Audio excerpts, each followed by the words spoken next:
பத்திரிகையாளர் நண்பர்கள் எல்லோருமே அவளோடு நாம் பெருமைப்படுத்துகின்ற மண்ணிற்காக தமிழ்நாட்டிற்காக கலாச்சாரத்தில் இரண்டர கலந்திருக்கிற ஒன்று கொண்டாடுவது காலம் காலமாக கடைபிடிக்கப்பட்டு வருகிற கொடுத்து சிவந்த கரங்களுக்கு சொந்தக்காரர் புரட்சி தலைவர்களே நலிவுற்றவர்களுக்கு பயன் அளிக்கின்ற வகையிலே நாம் நடத்தி அனுபவ தேர்தல் வியூகம். நேற்று வரைக்கும் என்ன சொன்னீங்க, இன்னைக்கு என்ன சொல்றீங்க? அவன் விமர்சனம் பண்றான், இதுல குழப்பத்தை விளைவிக்கிறாங்க. ஆட்சி அமைச்சா நீங்க என்ன ஆட்சி அமைப்பீங்க அப்படின்னு கேட்கிறாங்க. நேற்று வரைக்கும் என்ன சொன்னாங்க, 3வது இடத்துக்கு தாங்க போட்டி, 2வது இடத்துக்கு தாங்க போட்டி, 1வது இடத்துக்கு போட்டியே இல்லைன்னு சொன்னவங்க இன்னைக்கு நடுநடுங்கி போயிருக்கிறாங்க. நான் சும்மா எதையும் மேடையில பேச முடியாது. 2 உதாரணம். இந்த கூட்டணி அமைந்ததற்கு பிறகு ஸ்டாலின் எப்படி நடுங்கி போயிருக்கிறார் என்பதற்கு முதல் உதாரணம் சட்டசபையில அங்கே தீர்மானத்திற்கு நன்றி தெரிவிக்கிற விவாதம் நடைபெறுகிறது. அதற்கு முதலமைச்சர் நன்றி தெரிவிக்கிற போது சொல்லுகிறார், எதிரே அமர்ந்திருக்கிற ஆளுங்கட்சி அதிமுக என்று ஒப்புதல் வாக்குமூலத்தை ஸ்டாலின் அவர்கள் கொடுக்கிறார். சொல்லிவிட்டு அவரே சொல்கிறார், நான் பதற்றமாக இருக்கிறேன், நான் எதிர்க்கிறேன். நேற்று திருவள்ளூர் மாவட்டத்தில் நலத்திட்ட உதவிகள் 63,142 ஏன் சிரிக்கிறீங்க? இது சொன்னது நம்ம முதலமைச்சருங்க. ராமானுஜருக்கே கணக்கு சொல்லி கொடுத்தவரு நம்ம முதலமைச்சர் முத்துவேல் கருணாநிதி ஸ்டாலின். 63,142 நம்ம அவ்வளவு பேருக்கு நலத்திட்டம் கொடுக்கிறோம். ஏன் நடுக்கம்? நேற்று வரைக்கும் 2வது இடத்துக்கு தாங்க போட்டி, எங்களுக்கு போட்டியே இல்லைன்னு சொன்னவங்க இன்னைக்கு கால்லாம் நடுங்குது, கையெல்லாம் நடுங்குது. இதுதான் தேர்தல் வியூகத்தை நம்முடைய புரட்சி தலைவர் தொண்டர்களுடைய நம்பிக்கையோடு இன்றைக்கு அமர்ந்திருக்கிறார்கள். புரட்சி தலைவர் எடப்பாடி அவர்கள் சட்டப்பேரவை வளாகத்திலே சொல்லியிருக்கிறார்கள். இன்னும் பல கட்சிகள் திமுகவை வீட்டுக்கு அனுப்ப வேண்டும், திமுக என்கிற மக்கள் விரோத அந்த அரசு வீட்டுக்கு அனுப்ப வேண்டும், முற்றுப்புள்ளி வைக்க வேண்டும் என்று நினைக்கின்ற அனைத்து கட்சிகளும் ஒன்றிணைய வேண்டும் என்று அதற்கான தேர்தல் வியூகத்தை புரட்சி தலைவர் எடப்பாடியார் அவர்கள் மேற்கொண்டிருக்கிறார்கள். அந்த முயற்சியிலே அவர் வெற்றி பெறுவதற்கான அந்த பிரார்த்தனை நாம் அவருடைய பிறந்த தின விழாவினை நாம் கொண்டாடுகிற வகையிலே இதை அமைக்கின்ற. ஏனென்றால் கூட்டு பிரார்த்தனைக்கு ஒரு வலிமை உண்டு. உங்களுக்கு நன்றாக தெரியும், புரட்சி தலைவர் எடப்பாடியார் அவர்களை குறைத்து மதிப்பிட்டவர்கள் எத்தனை பேர்கள்? தலைவர் கட்சியை தொடங்குகிற போதும் அப்படித்தான் குறைத்து மதிப்பிட்டார். புரட்சி தலைவர் இதயம் அம்மா அவர்களும் கட்சியிலே பொதுச் செயலாளராக புரட்சி தலைவர் அம்மா அவர்கள் உயர்கிற போதும் அப்படித்தான் குறைத்து மதிப்பிட்டார். அது அண்ணா திராவிட முன்னேற்ற கழகத்துடைய ஜாதகம். அப்படி குறைத்து மதிப்பிட்டவர்களே தலைவர் போல ஒரு தலைவர் இனி இந்த அவனிலே பிறக்க முடியாது என்று சொல்ல வைத்த தலைவர் புரட்சி தலைவர். அம்மாவை போன்ற ஒரு தெய்வ தலைவி இனி தமிழகத்திற்கு கிடைக்க மாட்டார்கள் என்று இந்தியாவை சொல்ல வைத்த தலைவி புரட்சி தலைவி அம்மா. அதே போன்றுதான் அவர் வழித்தோன்றலாக இருக்கிற புரட்சி தலைவர் எடப்பாடியார் அவர்கள் குறைத்து மதிப்பிட்டார். ஒரு வாரம் 10 நாட்கள் இங்க இருக்கிற அன்பழகன் நம்முடைய தமிழ் செல்வன் தமிழர்கள் எல்லாம் சொல்லுவாங்க, அண்ணே நம்ம கிட்ட சொல்லுங்க, ஒரு மாதம் தாங்குமா, ஓராண்டு தாங்குமா என்று கேட்டவர்களுக்கு மத்தியிலே அவரிடத்துல வாக்குவாதம் செய்யாமல் 4.5 ஆண்டு காலம் அம்மாவினுடைய முழு ஆயுளும் அந்த ஆட்சியை சரித்திர படைக்கின்ற ஆட்சியாக அவர் நடத்தி காட்டினார் என்று சொன்னால், அவரை குறைத்து மதிப்பிட்டவர்கள் எங்கே போனார்கள்? அப்படித்தான் அம்மாவுடைய ஆட்சி புரட்சி தலைவர் எடப்பாடி அவர்கள் 4.5 ஆண்டு காலம் நடத்தி காட்டினார்கள். அதற்கு பிறகு எதிர்கட்சியிலே அவர் என்ன செய்ய முடியும்? அவருடைய ஜாதகம் என்ன தெரியுமா? அவர் எந்த பொறுப்பை வைத்தாலும் அதில் முத்திரை பதிப்பார். அவர் சிலுவம்பாளையத்திலே கிளை செயலாளராக இருந்தால் அதில் ஒரு முத்திரை இருக்கும். அவர் ஒன்றிய செயலாளராக அம்மா பேரவையிலே பணியாற்றுகிற போது அதில் ஒரு முத்திரை இருக்கும். பால்வளத்தினுடைய சேர்மனாக அவர் பணியாற்றுகிற போது தமிழ்நாட்டிலேயே கூட்டுறவு சங்க பால் விற்பனையிலே ஒரு சரித்திர சாதனை படைத்த தலைவர் நம்முடைய புரட்சி தமிழ் எடப்பாடியார் அன்றைக்கு பால்வள தலைவராக ஒரு சாதனை படைத்தார். சட்டமன்ற உறுப்பினராக அவர் எடப்பாடியிலே போட்டியிடுகிற போது எல்லோரும் பல்வேறு விமர்சனங்களை முன்வைத்தார். அதையெல்லாம் தாண்டி மக்களுடைய நம்பிக்கை பெற்று முத்திரை பதித்தார். அம்மா அவர்கள் கூட அவரை அழைத்து, இது ரகசியம் என்றாலும் கூட அவருடைய மன உறுதிக்கும் மக்கள் மீது அவர் வைத்திருக்கிற அசைக்க முடியாத நம்பிக்கைக்கு ஒரு சான்று. அம்மா அவர்கள் உளவுத்துறையிலிருந்து அவருக்கு ஒரு அறிக்கை வந்திருக்கிறது, எடப்பாடியிலே நமக்கு பலவீனமாக இருக்கிறது, அங்கே பல பிரிவினைகளை தூண்டி விடுகிறார்கள் எதிரிகள் என்று சொல்லுகிற அந்த அறிக்கை அம்மாவிடத்தில் கிடைக்கிற போது புரட்சி தமிழ் எடப்பாடி அவர்களை அம்மா அவர்கள் அழைத்து, அம்மா தான் அவரை எடப்பாடி பழனிசாமி என்று அழைப்பார்கள், அவரை அழைத்து நீங்கள் ஏன் தொகுதி மாறி நிற்கக்கூடாது என்று சொல்லுகிற போது அவர் அம்மாவிடத்தில் சொன்னார், அம்மா உங்கள் செல்வாக்கோடு நான் நிச்சயமாக வெற்றி பெற்று வருவேன் என்று எடப்பாடியிலே வெற்றி பெற்று வந்தார். அதே போல நாடாளுமன்ற உறுப்பினராக முத்திரை பதித்திருக்கிறார். 2011 அம்மாவுடைய அமைச்சரவையிலே அமைச்சராக பொறுப்பேற்று அதிலே முத்திரை பதித்தார். முதலமைச்சராக வரை அந்த துறையை அவர் கையிலே வைத்திருந்தார். ஆகவேதான் அவருக்கு இன்றைக்கு மாண்புமிகு எதிர்கட்சி தலைவராக, முதலமைச்சராக, அமைச்சராக, சட்டமன்ற உறுப்பினராக, நாடாளுமன்ற உறுப்பினராக, வாரிய தலைவராக அவர் வகிக்காத பொறுப்புகளே இல்லை. அத்தனை பொறுப்புகளிலும் அவர் முத்திரை பதித்திருக்கிறார்கள். அப்படித்தான் 2026 72வது பிறந்த தின விழாவை கொண்டாடுகிற போது முதலமைச்சர் அணியிலே அமர்வார், மக்களுக்கு சேவை ஆற்றுவார், அதிலும் முத்திரை பதிப்பார். அது எந்த சக்தியாலும் தடுக்க முடியாது. ஏனென்றால் மக்கள் தீர்ப்பே மகேசன் தீர்ப்பு. எல்லோரும் பேசுகிறார்கள், எடப்பாடி போன்ற ஒரு சாமானியர், ஒரு எளியவர் தான் இந்த தமிழ்நாட்டை ஆள வேண்டும் என்று எல்லோரும் முடிவு செய்திருக்கிறார். வெள்ளந்தியாக, வெளிப்படையாக எல்லாவற்றையும் பகிர்ந்து கொள்கிற, தன்னிடம் இருக்கக்கூடிய பொருளாதாரம், தன்னிடம் இருக்கக்கூடிய அறிவாற்றல், தன்னிடம் இருக்கக்கூடிய தொலைநோக்கு சிந்தனை, தன்னிடம் இருக்கக்கூடிய கருணை, தன்னுடன் இருக்கக்கூடிய வீரம், தன்னுடன் இருக்கக்கூடிய விவேகம், மதிநுட்பம் அத்தனையும் நம்மோடு இருக்கக்கூடிய தளபதிகளிடத்திலும் தொண்டர்களிடத்திலும் நிர்வாகிகளிடத்திலும் இருக்க வேண்டும் என்று அதை வெளிப்படையாக பகிர்ந்து கொள்ளுகிற ஒரு தலைவர் தான் நம்முடைய புரட்சி தமிழர் ஐயா எடப்பாடியார் அவர்கள் என்பதை அவருடைய பிறந்த நாள் விழாவிலே நாம் வலிமையுற்றோம். நீங்கள் எல்லாம் நினைக்கலாம், அவர் பொதுச் செயலாளராக பொறுப்பேற்று, முதலமைச்சராக பொறுப்பேற்று, அப்பொழுது நாம் கடைபிடித்த பிறந்த நாள் விழாவிலே தம்பி நானா அவர்கள் சொன்னார்கள், நாம் 69 2000 பேருக்கு போட்டேன், அதற்கு பிறகு 70வது பிறந்த தின விழாவில் 3000 பேருக்கு அன்னதானம் வழங்கினோம், இப்போது 71வது பிறந்த தின விழாவில் 5000 பேருக்கு என்று அவர் சொன்னார். அது உண்மைதான். அன்றைக்கு நாம் இதை ஒருங்கிணைத்து அவரவர்கள் விருப்பப்படி நாம் செய்தோம்.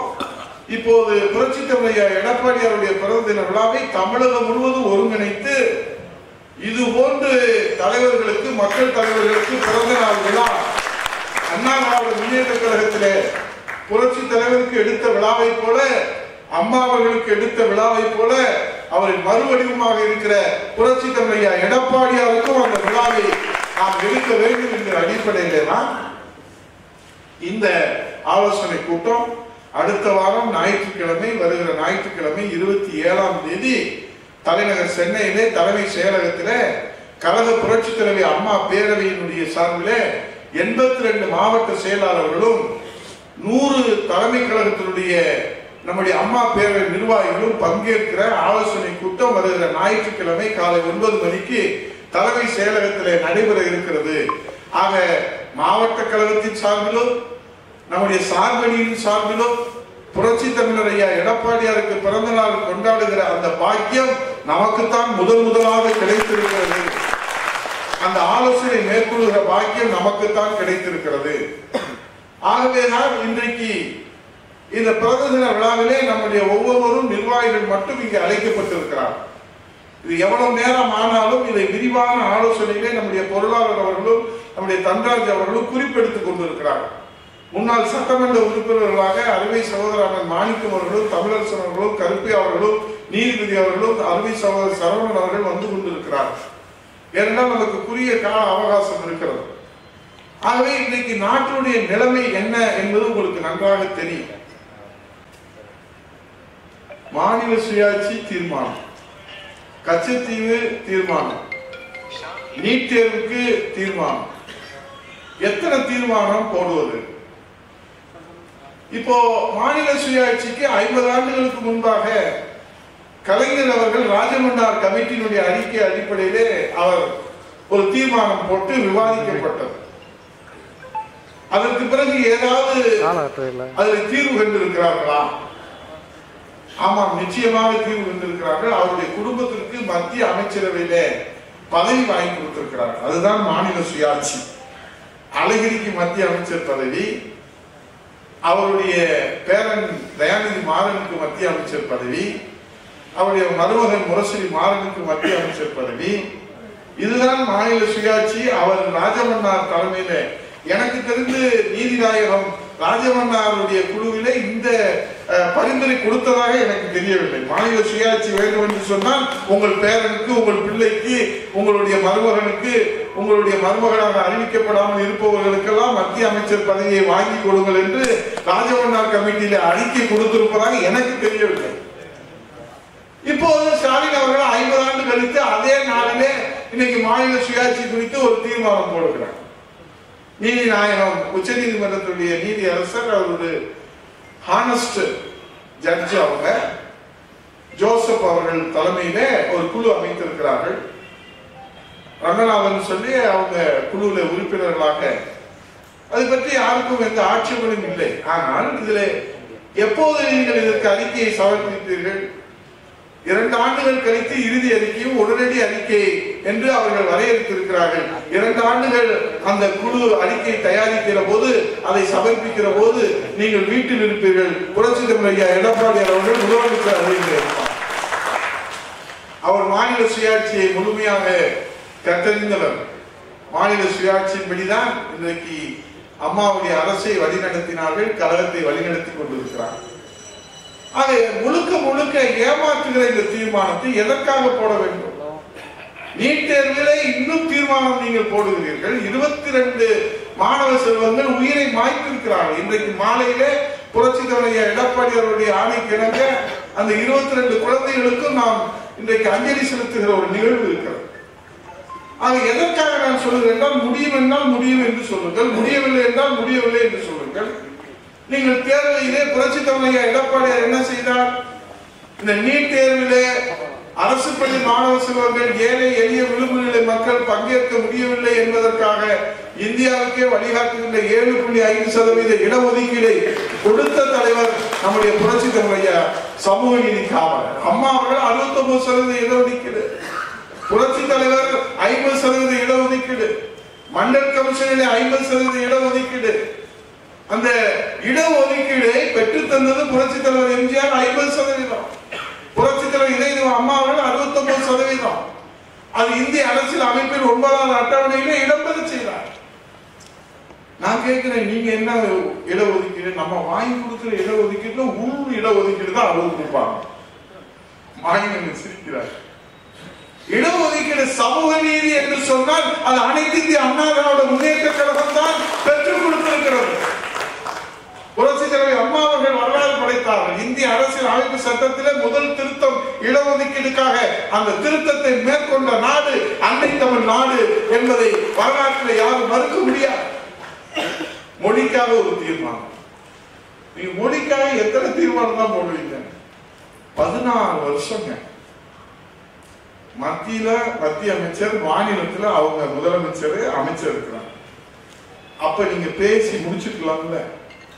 இந்த மாநில சுயாட்சி, இந்த மும்மொழி கொள்கை, இந்த கச்சத்தீவு பிரச்சனை, இதெல்லாம் நீங்க எதுவுமே செய்யாம விட்டுட்டு இப்ப சாக போற நேரத்துல சங்கரானா எப்படி சங்கரை வந்து காப்பாற்றுவார்?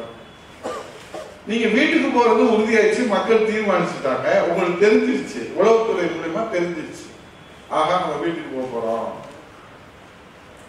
அதனால நம்ம மக்களை ஏமாற்றுகிற அந்த நாடகத்தை இனி அரங்கேற்றணும். 50 ஆண்டுகளுக்கு பிறகு சட்டப்பேரவையில ஸ்டாலினுடைய அசத்தல் நடிப்புல தான் இந்த சுயாட்சி என்கிற நாடகம் அரங்கேற்றப்பட்டிருக்கிறது. இந்த நாடகத்தை பார்ப்பதற்கு ஆள் இல்லை. நீங்க அரங்கேற்றம் பண்ணலாம். 50 ஆண்டுகளுக்கு முன்னாடி உங்க அப்பா கலைஞர் நடிக்கிற போது பார்த்துருக்கலாம். இப்ப உங்க அசத்தல் நடிப்பை பார்க்கறதுக்கு யாரும் தயாராக இல்லை. ஆகவே நான் இதையெல்லாம் மக்கள் மன்றத்திலே நாம் போய் சொல்வதற்கு தான் கழக புரட்சித் தலைவர் அம்மா பேரவை இப்போது கூட தமிழரசன் எம்எல்ஏ அவர்கள் இந்த திண்ணை பிரச்சாரத்தை முடித்து விட்டு நான் வருகிறேன் என்று கடமையே கண்ணாயினார். அதை முடித்து விட்டு இங்கே இந்த துண்டு பிரசுரத்தை கொடுத்து விட்டு 10வது வார திண்ணை பிரச்சாரம் 82 மாவட்டங்களிலும் புரட்சி தமிழையா எடப்பாடியாரை முதலமைச்சர் அரியணை அமர்த்தி இந்த அன்னை தமிழக மக்களை குடும்ப ஆட்சியிலிருந்து சர்வாதிகார ஆட்சியிலிருந்து மீட்டெடுப்பதற்காக. நாடு ரொம்ப மோசமா போயிட்டே இருக்கு. ஆனா அது மக்கள்கிட்ட கொண்டு போய் சேர்க்க முடியல. நல்லா நீங்க மாவட்ட கழகத்துடைய நிர்வாகிகள், சார்பணி மாவட்ட செயலாளர்கள், ஒன்றிய செயலாளர்கள், நகர செயலாளர்கள், பேரூர் செயலாளர்கள், நீங்க ஒவ்வொருவரும் 1 லட்சம் பேருக்கு சமம். இன்னைக்கு நடக்கிற அவலங்கள்லாம் எந்த பிரச்சனையாக இருந்தாலும் இன்னைக்கு அதை மக்களிடத்திலே கொண்டு போய் சேர்ப்பதிலே மிகப்பெரிய ஒரு பேரிகார்ட், ஒரு தடை ஏற்படுத்தப்பட்டிருக்கிறது.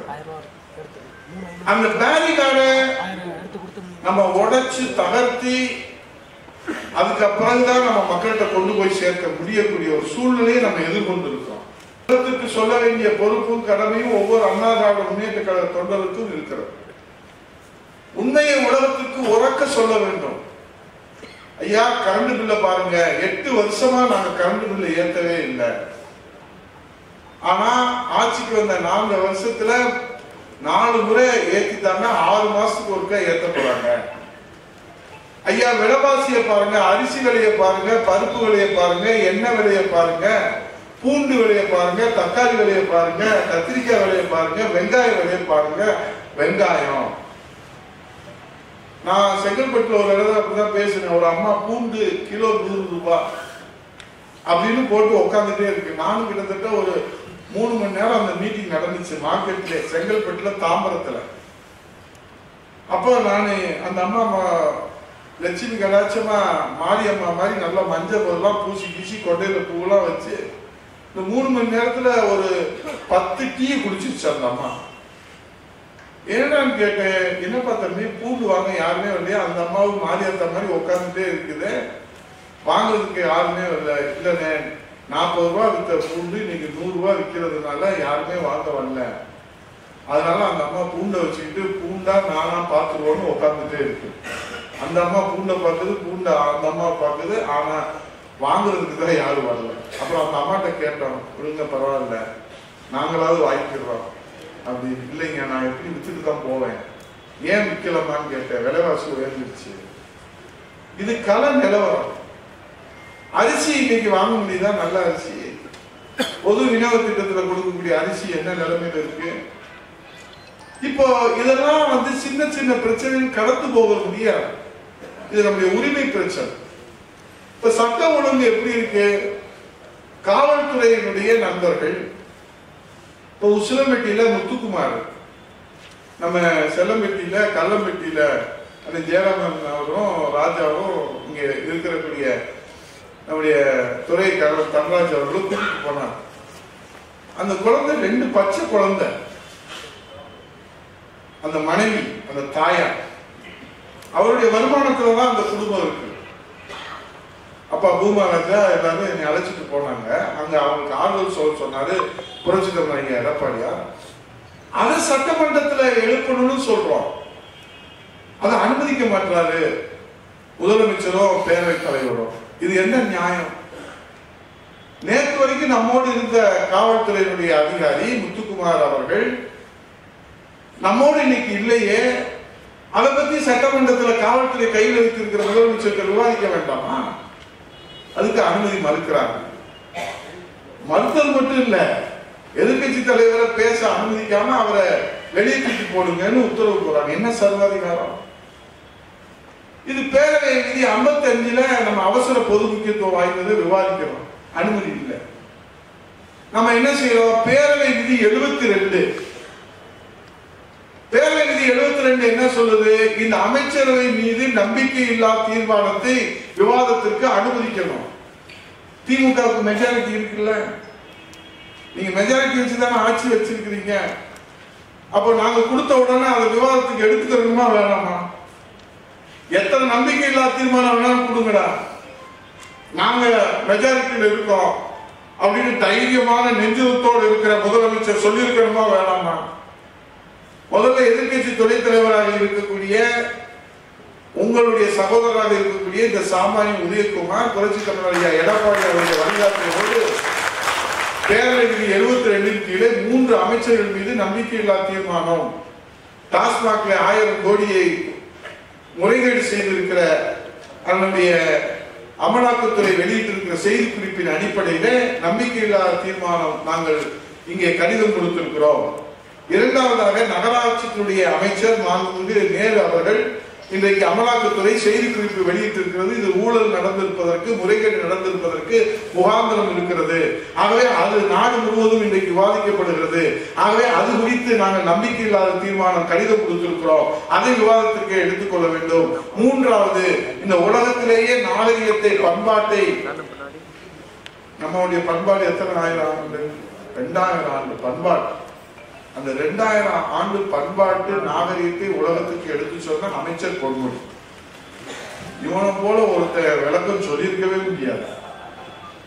எவ்வளவு ஒரு பேராசிரியர் ஒரு பெண்ணை பற்றி, தாய்மை பற்றி எவ்வளவு இழிவாக, ஆபாசமாக, அருவருக்கத்தக்க ஒட்டுமொத்த பெண்ணினமும் இன்றைக்கு கொதித்து போயிருக்கிறார்கள். மக்கள் மன்றத்திலே கொதித்து போயிருக்கிறார்கள். நீதிமன்றமும் நீதி அரசர்களும் கொதித்து போய் கண்டனம் தெரிவித்திருக்கிறார்கள். நான் என்ன கேட்கிறேன்? பொன்முடி மாண்புமிகு அமைச்சர் அவர்களுடைய ஆபாச பேச்சு இன்றைக்கு மக்கள் மத்தியிலே கொந்தளிப்பை ஏற்படுத்தியதற்கு பிறகு, மக்கள் கண்டனம் தெரிவித்ததற்கு பிறகு, மாண்புமிகு நீதி அரசர் அவர்கள் கண்டனம் தெரிவித்ததற்கு பிறகு, மாண்புமிகு முதலமைச்சர் ஏன் மௌன சாமியாராக இருக்கிறார்? ஏன் நடவடிக்கை எடுப்பதற்கு தயக்கம்? ஏன் நடவடிக்கை எடுப்பதற்கு அவர் தயக்கம் காட்டுகிறார்? நீதிமன்றம் கண்டித்ததற்கு பிறகு ஏன் வழக்கு பதிவு செய்யப்படவில்லை? சட்டத்துக்கு மேலானவர்கள் யாரும் இல்லை. ஆளுநர் கட்சி திமுக என்பதனாலே நீங்கள் சலுகை காட்டுகிறீர்களா என்று மாண்புமிகு நீதி அரசர் அவர்கள் கண்டனம் தெரிவித்ததற்கு பிறகு இன்னமும் மாண்புமிகு முதலமைச்சர் முத்துவேல் கருணாநிதி ஸ்டாலின் அவர்கள் அமைச்சர் பொன்முடி மீது நடவடிக்கை எடுக்க தயக்கம் காட்டுகிறார் என்று சொன்னால், ஒட்டுமொத்த பெண் இனத்திற்கும் ஒரு சந்தேகம், இந்த தமிழ் இனத்திற்கும் ஒரு சந்தேகம் ஏற்பட்டிருக்கிறது. ஒருவேளை பொன்முடி அவர்கள், மாண்புமிகு அமைச்சர் அவர்கள் பெண்களை பற்றி ஆபாசமாக பேசிய அந்த கருத்திலே முத்துவேல் கருணாநிதி ஸ்டாலின் அவர்களும் உடன்படுகிறாரோ, ஒத்து ஊதுகிறாரோ, ஆதரிக்கிறாரோ, வரவேற்கிறாரோ, அதனாலே அவர் மீது நடவடிக்கை எடுப்பாக தயங்குகிறாரோ என்கிற சந்தேகம் பெண் இனத்திற்கு வந்திருக்கிறது, தமிழ் இனத்திற்கு வந்திருக்கிறது. இதற்கு பாடம் வகுக்கின்ற வகையிலே நீங்கள் எழுதி வைத்துக் கொள்ளுங்கள். 2026 ஒவ்வொரு வாக்குச்சாவடியிலும், குறிப்பாக பெண் வாக்குச்சாவடியிலே திமுகவை இந்த தமிழ் இனத்திலே இந்த பெண் இனம் புறக்கணிக்கும். அவர்களை தள்ளி வைப்பார்கள். அவர்களுக்கு பூஜ்யமும் இரட்டை இலைக்கு ராஜ்யமும் புரட்சி தலைவர் எடப்பாடி முதலமைச்சர் அணிந்து அமர்த்துகிற அந்த மகத்தான தீர்ப்பை வழங்குவார். இது மௌன புரட்சி.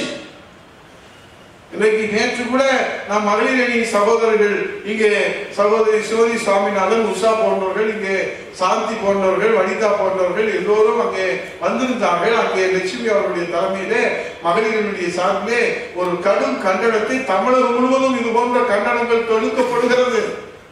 ஆனால் எதையுமே கண்டுகொள்ளாத ஒரு முதலமைச்சர் எப்படி ஆட்சி நடத்துவது? ஒரு கண்டனம் வருகிறது என்று சொன்னால் என்ன காரணம் என்று தெரிய வேண்டாமா? ஆகவேதான் இன்றைக்கு உங்களிடத்திலே புரட்சி தலைவர் எடப்பாடியார் அவர்கள் 71வது பிறந்த தின விழாவிலே நம்முடைய மாவட்டத்தில் இருக்கக்கூடிய 3 தொகுதிகள், நம்முடைய புறநகர் மேற்கு மாவட்டத்திலே சோழவந்தான் சட்டமன்ற தொகுதி, உசிலம்பட்டி சட்டமன்ற தொகுதி, திருமங்கலம் சட்டமன்ற தொகுதியிலே இங்கே பல்வேறு கருத்துக்களை சொன்னீர்கள், இன்னும் சொல்ல இருக்கிறீர்கள்.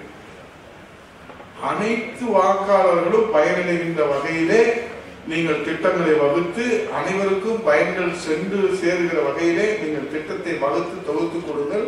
அதற்கு தலைமை கழக நிர்வாகிகள், மாவட்ட கழகம் உங்களுக்கு உறுதுணையாக இருக்கும் என்பதை இந்த நேரத்திலே சொல்லி, தேர்தலிலே புரட்சித் தலைவர் எடப்பாடி அவர்கள் முதலமைச்சர் அறையில் அமர்கிற போது இந்த 3 தொகுதியினுடைய வெற்றியும், மதுரை மாவட்டத்தினுடைய 10 தொகுதி வெற்றியும், 234 சட்டமன்ற தொகுதியிலே கழக புரட்சித் தலைவர் அம்மா பேரவையினுடைய பங்களிப்போடு அந்த மாபெரும் வெற்றியிலே நாம் மகத்தான பங்களிப்பை ஆற்ற வேண்டும்.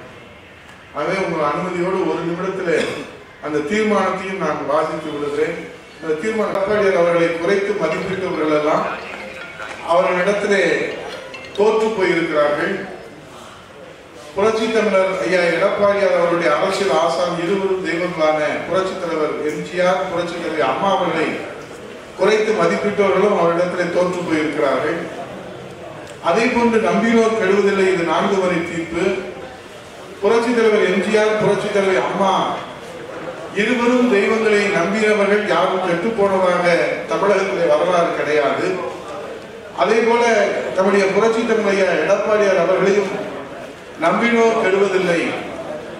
ஆகவே புரட்சி தமிழர் எடப்பாடியார் அவர்களை இந்த தமிழ்நாட்டு மக்கள் நம்பி இன்றைக்கு அவரை அரியணையிலே அமர்வதற்கு, அவர்கள் தீர்ப்பை எழுதுவதற்கு தயாராகி இருக்கின்றார்கள்.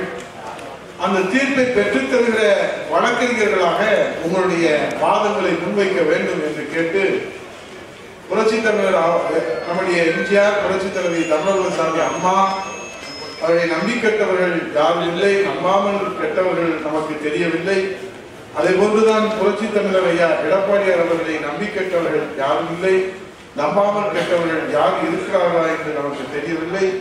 ஆகவே புரட்சி தமிழர் ஐயா எடப்பாடியாருடைய கருத்தை வலுப்படுத்துகின்ற வகையிலே அவருடைய 71வது பதினாளர் புரட்சி தமிழர் மாண்புமிகு ஐயா எடப்பாடியார் அவருடைய 71வது பிறந்த தின விழாவை முன்னிட்டு கழக அம்மா பேரவை மதுரை புறநகர் மேற்கு மாவட்ட கழகத்தின் சார்பிலே நடைபெற்றுக் கொண்டிருக்கிற இந்த ஆலோசனை கூட்டத்திலே நிறைவேற்றப்பட்ட வரலாற்று சிறப்புமிக்க தீர்மானம், மனித புனிதர் புரட்சி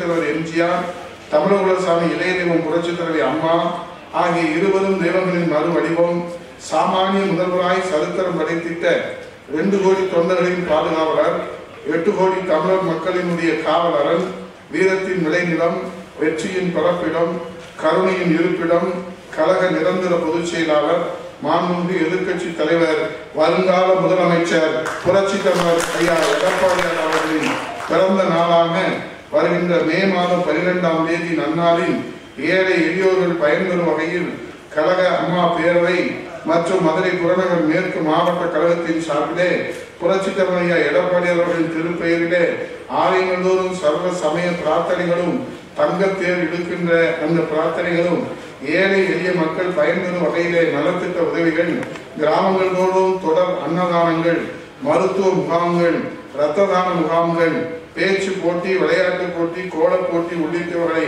சிறப்பாக மிக எழுச்சியோடு நடத்தி புரட்சி தமிழர் ஐயா எடப்பாடியார் அவர்களுடைய 71வது பிறந்த தின விழாவை எளியோருக்கு ஏற்றம் தரும் விழாவாக, நான் சொல்றது அப்படியே சொல்றேன், எளியோருக்கு ஏற்றம் தரும் விழாவாக,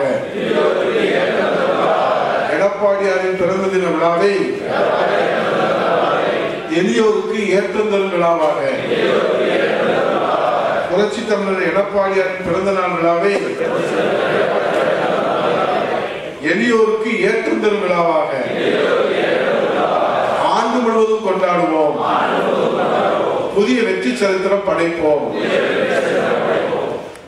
ஆண்டு முழுவதும் கொண்டாடப்படும் என்று இந்த வரலாற்று சிறப்புமிக்க கூட்டத்திலே தீர்மானம் நிறைவேற்றி இந்த இயக்கம் இன்னும் 100 ஆண்டுகள் மக்கள் பணி ஆற்ற வேண்டும் என்ற அம்மாவின் லட்சிய முழக்கங்களை தனதாக்கி கொண்டு புரட்சி தலைவி அம்மா ஆகிய இருவரும் தெய்வங்களின் நல்லாசியோடு மக்களின் பேராதரவோடு கழகத்தை கண் இமை போல் கட்டி காத்து தமிழக உரிமைகள், தமிழ் இனத்தை காக்க தன்னையே அர்ப்பணித்து நெருப்பாற்றில் நீந்தி தொடர்ந்து உழைத்து வரும் சமூக நீதி காவலர் புரட்சி தலைவர் எடப்பாடியார் அவர்கள் இன்றைக்கு தீர்மானம் போடுவது, குழுக்கள் அமைப்பது என இது தவிர வேறு எந்த நடவடிக்கையும் எடுக்காமல் வெறும் நகைச்சுவை நாடகத்தை தவிர எந்த வேலையும் இந்த திமுக ஆட்சியில் நடக்கவில்லை என்பதுதான் உண்மையான கள நிலவரம். மக்களை வாக்கி வதைக்கும் இந்த கொடுங்கோல் சர்வாதிகார ஸ்டாலின் திமுக அரசில் நடைபெறும் கமிஷன், கரப்ஷன், கலெக்ஷன், சட்டம் ஒழுங்கு சீரழிவு, போதைப் பொருள் நடமாட்டம், பெண்களுக்கு எதிரான பாலியல் கொடுமைகள் என ஸ்டாலின் அவல ஆட்சியை நெஞ்சுரத்துடன் தட்டி கேட்டு சிம்ம சொப்பனமாக திகழும் சிங்கநில தலைவர் புரட்சி தலைவர் எடப்பாடியார் அவர்கள் இந்திய அரசியல் வரலாற்றில் எந்த மாநில அரசும் செய்திடாத வகையில் அம்மாவின் புனித ஆட்சியில் ஒரே ஆண்டில் 11 மருத்துவக் கல்லூரிகள், 7.5% இட ஒதுக்கீடு, குடிமராமத்து திட்டம், 6 புதிய மாவட்டங்கள், மதுரையிலே எய்ம்ஸ் மருத்துவமனை, குலசேகர பட்டணத்திலே ராக்கெட் ஏவுதளம் அமைக்க 2300 ஏக்கர் நிலம் ஒதுக்கீடு, உழைக்கும் பெண்களுக்கு மானிய விலையிலே இருசக்கர வாகன திட்டம், 2500 ரூபாய் பொங்கல் பரிசு, 2000 அம்மா மினி கிளினிக், பயிர்க்கடன் ரத்து, அம்மாவின் திட்டங்களான மடிக்கணினி திட்டம், தாலிக்கு தங்கம் வழங்குகிற திட்டம், மகப்பேறு திட்டம், இது போன்ற அல்ல குறையாத அட்சய பாத்திரம் போல